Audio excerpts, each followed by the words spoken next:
ಎಲ್ಲರಿಗೂ ಶುಭ ಮಧ್ಯಾಹ್ನದ ನಮಸ್ಕಾರಗಳು. ನನ್ನ ಹೆಸರು ಆಯುಷ್. ನಾನು 9ನೇ ತರಗತಿಯಲ್ಲಿ ಓದುತ್ತಿದ್ದೇನೆ. ನನ್ನ ಶಾಲೆಯ ಹೆಸರು ವಿದ್ಯಾಮಂದಿರ್ ಆಂಗ್ಲ ಮಾಧ್ಯಮ ರಾಜ್ಯ ಪಠ್ಯಕ್ರಮ ಶಾಲೆ ಸೇಡಂ. ಇವತ್ತು ನಾನು ಭ್ರಷ್ಟಾಚಾರ ಮತ್ತು ಅನೈತಿಕತೆಗಳ ಬಗ್ಗೆ ಮಾತಾಡಲು ಬಯಸುತ್ತೇನೆ.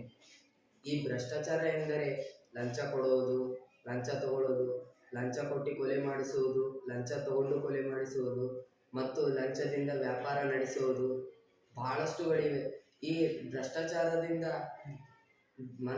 ಜನರು ತುಂಬ ತೊಂದರೆಯಿಂದ ಒದಗಿರು ನಡೆಯುತ್ತಿದೆ ಮತ್ತು ಈ ಲಂಚ ತಗೊಳ್ಳೋದರಿಂದ ಜನರ ಕಷ್ಟದಲ್ಲಿ ಬರುತ್ತಿದ್ದಾರೆ.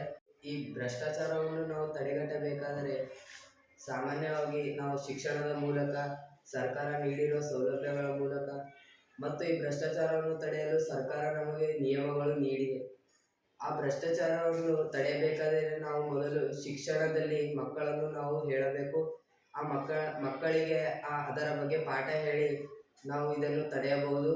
ಮತ್ತು ಈ ಶಿಕ್ಷಣವನ್ನು ಈ ಭ್ರಷ್ಟಾಚಾರವನ್ನು ತಡೆಯಲು ನಮ್ಮಿಂದ ಕೂಡ ಸಾಧ್ಯವಲ್ಲ. ನಾವು, ನೀವು ಎಲ್ಲರೂ ಕೂಡ ಸೇರಿ ಈ ಭ್ರಷ್ಟಾಚಾರವನ್ನು ತಡೆಯಲು ಪ್ರಯತ್ನಿಸಿದರೆ ಇದು ಒಂದಿಲ್ಲ ಒಂದು ದಿನ ಮುಗಿಯುತ್ತದೆ ಎಂದು ಹೇಳಲು ಬಯಸುತ್ತೇನೆ. ಧನ್ಯವಾದ.